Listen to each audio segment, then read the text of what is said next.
আজকে আমি এদের বাড়ির সামনে কিছু খাবার দিবে না এদের মুরগিকে, সেই খানাগুলো আমি সব আজকে খেয়ে ফেলবো। কেমন? তোমরা দেখতে থাকো। এই বাড়ির মালিক যখন খাবার দিবে তাদের মুরগিকে, সেই মুরগির খাওয়ানগুলো আমি খেয়ে তাড়াতাড়ি এখান থেকে চলে যাব। কিন্তু এই মালিক খানা দিচ্ছে না কেন?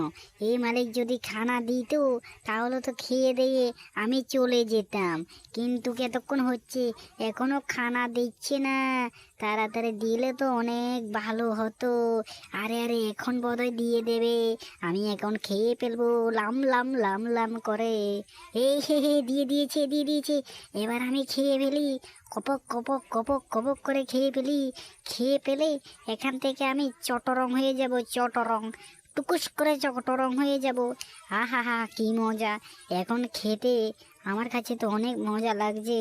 সেই খানাগুলো তাড়াতাড়ি খেয়ে আমি এখান থেকে টুকুস টুকুস করে চলে যাব। তোমরা দেখতে থাকো আমি কিভাবে খানাগুলো তাড়াতাড়ি খেয়ে পেলি। উহ, খেতে খেতে আমার তো পেট অনেক ভর্তি হয়ে গেল।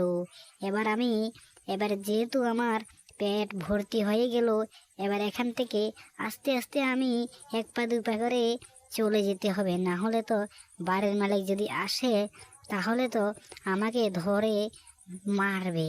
তার জন্য আমি তাড়াতাড়ি এখান থেকে চলে যাব। হে হে হে, আমি খানা তো খেয়ে ফেলছি। এবার আমি আর দেরি করবো না। এবার আমি তাড়াতাড়ি চলে যাব এখান থেকে, না হলে তো আমাকে ধরে ফেলবে। পালাই পালাই, এখান থেকে আমি পালাই পালাই পালাই।